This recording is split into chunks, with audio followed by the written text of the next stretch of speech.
ఆయన మనకు అమూల్యమైన వాడు. మొదటి పేతురులో, మత్తయి 13:46లో మనము ఆయనకు అమూల్యమైన వారము. అందుకని మాట జ్ఞాపకం చేస్తే అమూల్యమైన ఆస్తి ప్రభు అయిన యేసుక్రీస్తు వారు. ఎంత అమూల్యమైన వాడు అని అంటే, ఎంత అమూల్యమైన వాడు అంటే, మన ఒక దైవజనుడు సుమారుగా 50 పైన సంవత్సరాలే ఒంటరిగా జీవితకాలం అంతా సేవ చేసిన వాడు. చాలా చాలా యాక్సిడెంట్ల ఎముకలు విరిగిపోయి రోడ్ల మీద రక్తసిక్తమై తిరిగి ప్రాణంతో బట్టగట్టి చక్కగా గొప్ప దైవ సేవ చేస్తున్న దైవ సేవకుడు. ఆయన ఒక పాట పాడుతున్నాడు. ఆ పాటలో ఒక చిన్న లైన్ కన్నీటితో పాడుతున్నాడు. నా హృదయాన్ని చాలా కలిచివేసింది. చాలా కన్నీటితో అని పాట పాడుతున్నాడు. అంటే ఆ జీవితానికి అమూల్యమైన వాడు ఆ ప్రభువైన యేసుక్రీస్తే గనక, ఆ ఎంత అమూల్యమైన క్రీస్తు అనేది కన్నీటితో ఆయన అంటూ, నానెవరు, ఇంకెవరున్నారు ఈ భూమి మీద? ఎవరు లేరు, ఒంటరి జీవితమే. జీవితకాలం అంతా క్రీస్తు పాదసేవకి అంకితం. ఆ సహోదరుడు, ఆ దైవజనుడు పాడుతున్నాడు. ఆకాశమందు నీవు తప్ప నాకెవరున్నారు నా ప్రభు. ఆ పాట కన్నీటితో పాడుతుంటే నా హృదయం చాలా చాలా. దైవజనుడు భగత్ సింగ్ గారు ఒంటరిగా జీవితాన్ని, భార్య పెండ్లయింది, భార్య ఉంది, బాబు ఉన్నాడు. కానీ క్రీస్తుని బట్టి వారు ఏం చేశారు? అక్కర్లేదు, నాకు కూర్చోబెట్టారంట. ఇదిగో ఆయన వెనకాల వెళ్ళు. ఆయనకు అన్నారు, ఆమె నీతో వస్తుంది, ఆమె బతికేదాం బతుకుతుంది, నీదేదో నువ్వు చేసుకో. ఆయన వెనక వెళ్తావా? మరి నీ మటుకు నువ్వు బతుకు, ఆయన ఏదో ఆయన చేసుకుంటూ వెళ్తావా అంటే ఆమె నాకు అక్కర్లేదు అందట. ఏమంది? నాకు అక్కర్లేదు. జేసీరావు గారు సాక్ష్యం చెప్తారు. ఆయన కలిసినాడు, ఆయన కుటుంబ సభ్యులు కలిశారు. దైవజనులు జేసీరావు గారు, ఆయన తమ్ముడిని, ఆయన పిల్లలు, ఆయన మనవలను కూడా కలిశారు. భగత్ సింగ్ గారి మనవలను కూడా కలిశారు. వాళ్ళ ఇంటికి వెళ్ళారు. భగత్ సింగ్ గారు కొడుకు ఇంటికి వెళ్ళాడు, ఆయనతో మాట్లాడాడు. నేను అంటాను, ఈరోజు క్రైస్తవ జీవితంలో ఆ ప్రభుని ప్రాణం ఇచ్చిన ప్రభుని యేసుక్రీస్తు ఎంత అమూల్యమైపోయాడంటే, 73వ కీర్తన 25వ వచనంలో చెప్పినట్లుగా, ఆకాశమందు నీవు తప్ప నాకు ఎవరున్నారు, నీవు నాకుండగా ఈ లోకములో ఏది నాకు అక్కరలేదు. అంత అమూల్యమైన ఆస్తిగా. రెండవది, ఆ ప్రభుని యేసుక్రీస్తు వారు ఎంత అమూల్యమైన, ఎంతటి సొంతమయ్యాడు అనంటే వ్యక్తిగతమైన సొంతం. లూకా సువార్త 1వ అధ్యాయంలో మరియ మాట్లాడుతూ ఈ మాట అంటది, వ్యక్తిగత ఆస్తి అని అంటాను నేను. రెండవది వ్యక్తిగత ఆస్తి, వ్యక్తిగత సొంతం, సొత్తు, పర్సనల్ పొజెషన్. లూకా సువార్త 1వ అధ్యాయము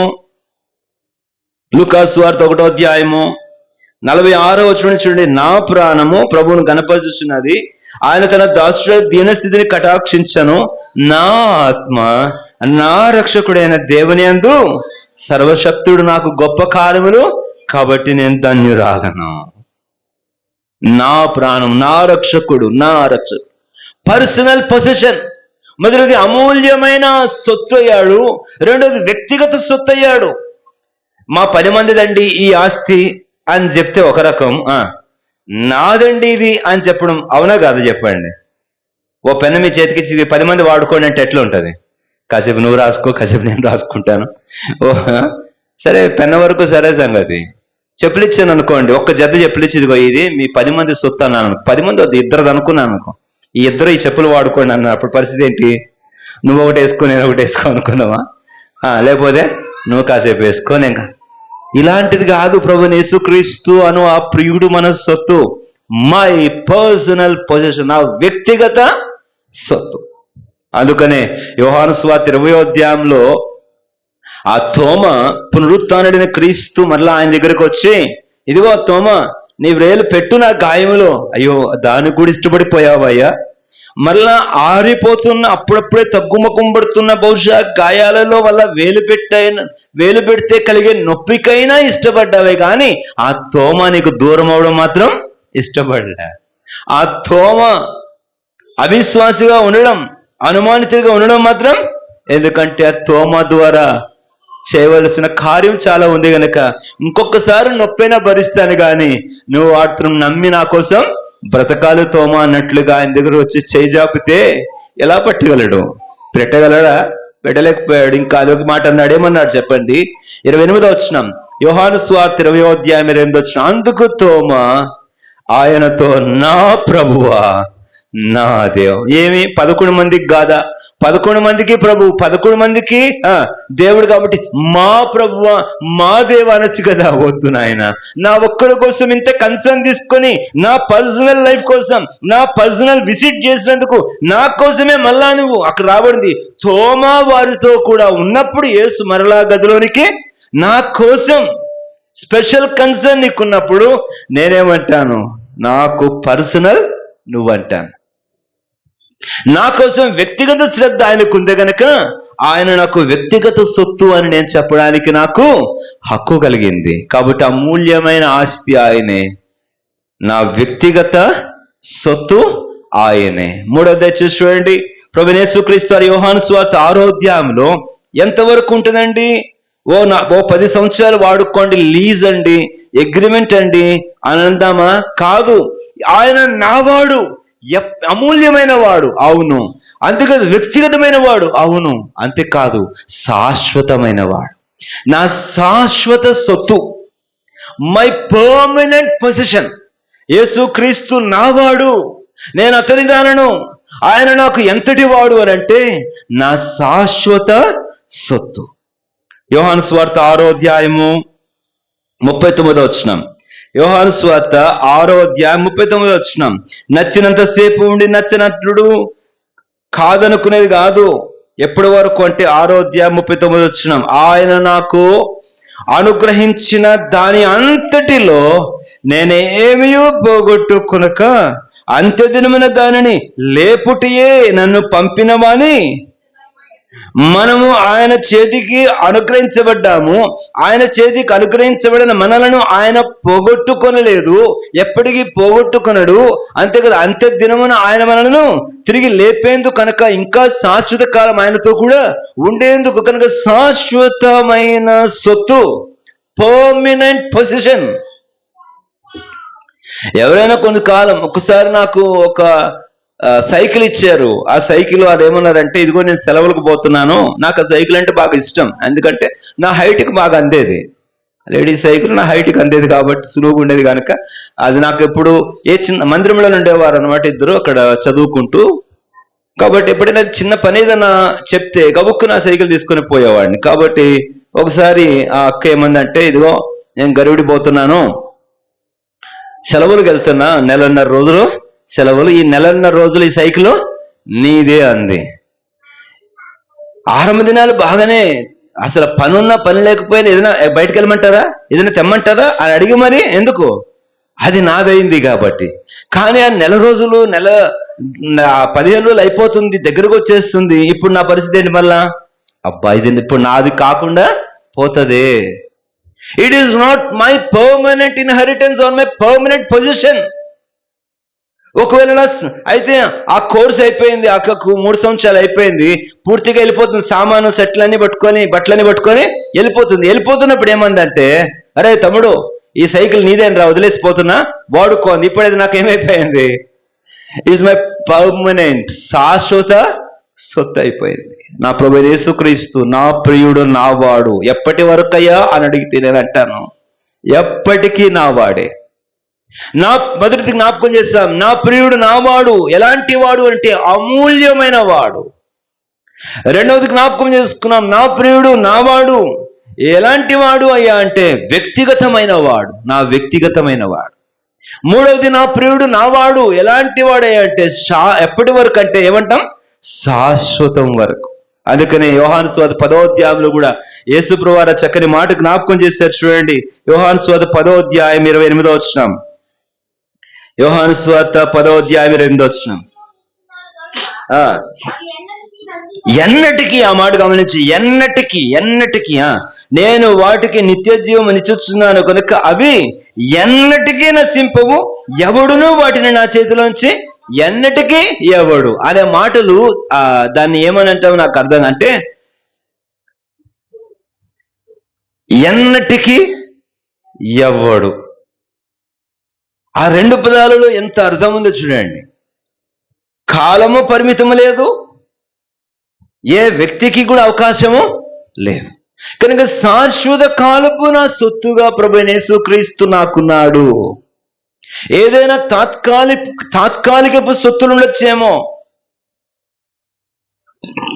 టెంపరరీ పొజిషన్స్, టెంపరరీ ఏమైనా ఉండొచ్చేమో, కానీ ప్రభువైన యేసుక్రీస్తు నావాడు ఎప్పటి వరకు అనంటే శాశ్వత కాలపు లేక స్థిర ఆస్తి అని చెప్పొచ్చు. దీన్ని ఇంకొక మాటలో ఏమిటండి? స్థిర ఆస్తి, శాశ్వత కాలం. నాకు ఆయన, ఆయనకు నేను. కాబట్టి ఈ శ్రేష్ఠ అమూల్యమైన వ్యక్తిగతమైన శాశ్వతమైన ఈ శ్రేష్ఠ సొత్తు ఆస్తిగా ఆ ప్రభువైన యేసుక్రీస్తు మనకు ఉండడం మనకు ఆనందదాయకం. 4వది చూడండి, యెషయా గ్రంథం 43వ అధ్యాయంలో కానుకగా పొందినదే గాని మనము సంపాదించుకున్నది కాదు కనుక ఇది బహుమానపు సొత్తు. గిఫ్ట్ డీడ్ అంటారు దీన్ని. అంటే డబ్బులు కడితే ఇచ్చింది కాదండి, నేను ఉచితంగా బహుమతిగా ప్రదానము చేసింది, బహూకరించింది. యెషయా గ్రంథము 43వ అధ్యాయం 4వ వచనం, గనుడవైతివి, నేను నిన్ను ప్రేమించుచున్నాను కనుక నీకు ప్రతిగా మనుషులను, నీ ప్రాణముకు ప్రతిగా జనములను.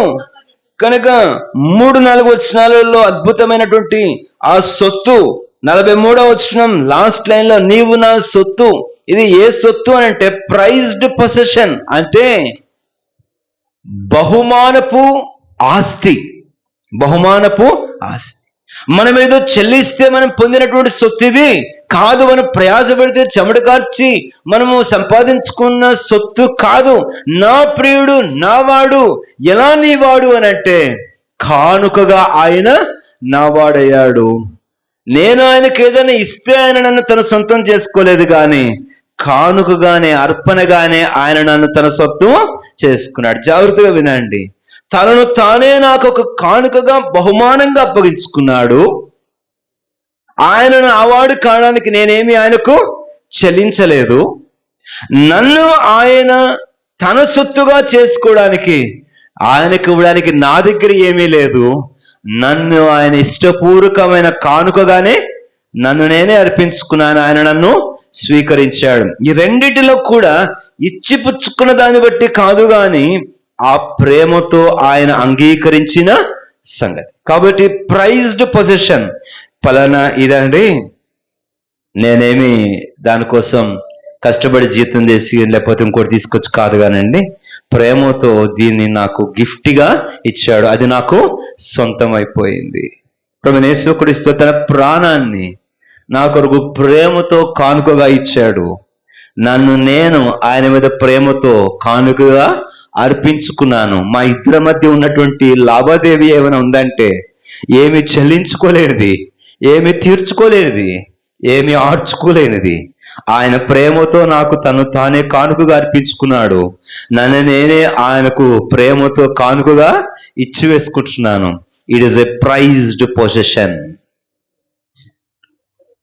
ఇది బహుమతిగా ఇవ్వబడిన ఆస్తి, బహుమానపు సొత్తు. కనుక ప్రభువైన యేసుక్రీస్తు వారు నా ప్రియుడు నావాడు, నేను ఆయన వాడును అని చెప్పటంలో 4వదిగా మనం జ్ఞాపకం చేసుకుంటున్నాం. మొదటిది అమూల్య ఆస్తి, ప్రెషియస్ పొసెషన్. రెండవది పర్సనల్ పొసెషన్, వ్యక్తిగత ఆస్తి, వ్యక్తిగత ఆస్తి. మూడవది ఆయన ఏం జ్ఞాపకం చేశాను, పర్మనెంట్ పొజిషన్, శాశ్వతమైన సొత్తు లేక సొంతం, శాశ్వత సొంతం. నాలుగవది ప్రైజ్డ్ పొజిషన్, బహుమానపు ఆస్తి, బహుమానపు సొత్తు. ప్రియమైన వాళ్ళారా, ప్రభువైన యేసుక్రీస్తు వారు మనకు సొంతమగుట అనున్నది ఎంతదనేది 1 కొరింథీ 6వ అధ్యాయంలో ఈ మాట మనం చదువుతాం కదా. ఆయన ఎంత ప్రేమతో ఈ మాట మాట్లాడుతున్నాడు చూడండి. మన కోసమా? ఎవరంటారు ఈ మాట? ఈ మాట ఎవరు చెప్పగలరు? నేను ప్రారంభంలో చెప్పాను, బహుశా కొన్నిసార్లు ఆప్తులు, తల్లిదండ్రులు, లేకపోతే తోబుట్టువులు, లేకపోతే సన్నిహితులు, లేకపోతే స్నేహితులు మనలను డిజోన్ చేసుకోవచ్చు. డిజోన్ అంటే నాది కాదు, నాకొద్దు అని డిజోన్ చేసుకోవచ్చు. కానీ ఆ ప్రభువైన యేసుక్రీస్తు వారు నన్ను ఓన్ చేసుకున్నాడు, పొసెస్ చేసుకున్నాడు. చదవండి 1 కొరింథీ 6:20 అందరం కలిసి. 19 కూడా. మీ దేహము దేవుని వలన మీకు అనుగ్రహింపబడి మీలోనున్న పరిశుద్ధాత్మకు ఆలయమై ఉన్నదని మీరు ఎరుగురా. మీరు మీ సొత్తు కారు, విలువ పెట్టి కొనబడిన వారు గనుక మీ దేహముతో దేవుని, కాబట్టి మీరు మీ సొత్తు కారు. తీతుకు రాసిన పత్రిక 2వ అధ్యాయం, తీతుకు రాసిన పత్రిక 2వ అధ్యాయం 14వ వచనం. తీతుకు రాసిన పత్రిక 2వ అధ్యాయం 14వ వచనం చదువుదామందరం కలిసి. 2:14. ఆయన సమస్తమైన దుర్నీతి నుండి మనలను విమోచించి సత్క్రియలందు ఆసక్తి గల పిల్లలను తన కోసం పవిత్రపరుచుకొని తన సొత్తుగా చేసుకొని తన్ను తానే మన కొరకు, ఆ మాట గమనించండి, నేను నా సొత్తు కాదు, తన సొత్తుగా చేసుకున్నాడు. నీవు నా సొత్తు. 43వ అధ్యాయం యెషయా గ్రంథం 1వ వచనం మళ్ళా చదువుదాం అందరం ఒక్కసారి. 43:1 వచనం. ఆయన నన్ను కొనుక్కున్న ఆస్తిగా ఆయన నన్ను చేసుకున్నాడు. నేను అతని దాననయ్యాను. ఎలాగయ్యానంటే ఆయన నన్ను కొనుక్కున్నాడు. కనుక పర్చేజ్డ్ పొసెషన్. నేను ఆయనను కొనుక్కోలేదు, బహుమానంగానే ఆయన నా సొత్తయ్యాడు. కానీ నేను ఆయన సొత్తయ్యాను. ఆయనను వెల ఇచ్చి కొనుక్కున్నాడు. చదవండి మాట 43:1 అందరం కలిసి. అయితే యాకోబు, నిన్ను సృజించిన వాడగు యెహోవా, ఇశ్రాయేలు, నిన్ను నిర్మించిన వాడు ఇలాగ సెలవిచ్చున్నాడు, నేను నిన్ను విమోచించి ఉన్నాను, భయపడకు. ఆ మాట అందరం గట్టిగా చదువుదామా. భయపడకుము, పేరు పెట్టి నిన్ను పిలిచి ఉన్నాను. I will never disown you, you are my possession. నీవు నా ఆస్తి, నీవు నా సొత్తు. నేనెప్పటికీ కూడా కాదని అనుకోని నా సొత్తు. నా ప్రియమైన సహోదరుడా, నా ప్రియ సహోదరి, నేను ఆయన సొత్తు. ఆయన నీవు నా సొత్తు అని చెప్పడం, తన సొత్తుగా ఆయన మనల్ని చేసుకున్నట్టుకు తనను తాను అర్పించుకోవడం. ఒక్కసారి ఆలోచన చేయండి. ఆయన సొత్తు, ఆయన ఆస్తి, ఆయన స్వాస్థ్యం, హిజ్ ఓన్ పొసెషన్.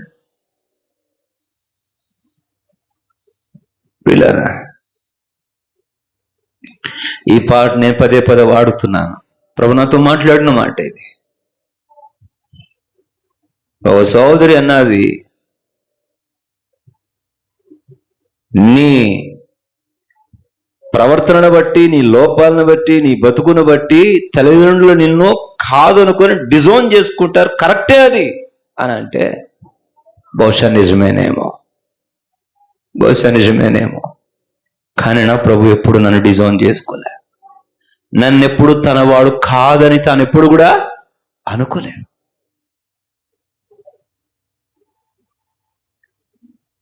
ఎంత అద్భుతమైన వాడు. కాబట్టి ఈ మాట మనం హృదయం లోతులో చెప్పవచ్చు. నా ప్రియుడు నా వాడు, నేను అతని దానను. నా ప్రియుడా, నీవు నా వాడవు, నేను నీ వాడను, నీ దానను. ఎంత అర్థవంతంగా, ఎంత ప్రేమపూర్వకంగా, ఎంత హృదయపూర్వకంగా, ఎంత అర్థసహితంగా ఈ మాట మనం ఆరాధనాపూర్వకంగా చెప్పగలుగుతున్నాము, స్తుతిమయముగా చెప్పగలుగుతున్నాము. రండి ఆ ప్రభు దగ్గరికి పోయి ఇదే మాట, అవునయ్యా నీవు నావాడు, ఇంకేమి నాకొద్దు, నేను నీ వాడను, నీ దాననయ్యాను, నాకింతే చాలు. దీని అంతటిని బట్టి నీవు నన్ను నీ సొత్తుగా చేసుకున్నందుకు, నీవు నా ఆస్తి అయిపోయినందుకు నేను నిన్ను ఆరాధిస్తున్నాను, నీకు స్తుతులు చెల్లిస్తున్నాను. ఈ షూలమీతి గురించి ఈ పరమగీతాలు 3 చక్కని మాటలు నేను జ్ఞాపకం చేస్తే, ఆ షూలమితి లిజనింగ్ హిజ్ వాయిస్, ఆ ప్రియుని స్వరం వింటుంది. లిజనింగ్ 2:8 లిజనింగ్ హిజ్ వాయిస్, ప్రియుని స్వరం వినడం ఎంత ఆనందమో. రెండవది 8:5 పరమగీతాల్లో leaning on beloved, listening his beloved, ప్రియుని ఆలకించుట, లీనింగ్ ఆన్ బిలవర్డ్, ప్రియునిపై ఆనుకొనుట, లాంగింగ్ ఫర్ బిలవర్డ్, ప్రియునికై ఎదురు చూచుట. 8వ అధ్యాయం 14వ వచనం, నా ప్రియుడా త్వరపడుము, త్వరపడి రమ్ము, లేడి పిల్ల కాలువల్లే కొండల మీద దాటుచు నా యుద్ధకు రమ్ము. I'm longing for you my beloved. Listening the voice of beloved is refreshing our souls. Leaning on the beloved is enabling us in our journey, and longing for our beloved is quickening us in our trials and sufferings. ప్రియుని స్వరం ఆలకిస్తూ, ప్రియునిపై ఆనుకుంటూ, ప్రియునికై ఎదురు చూస్తూ సాగిపోయే నీ దానను, నీ వాడను, ఇందుకై స్తోత్రం అంటూ ఆయనను ఆరాధించుదుము గాక. లేచిన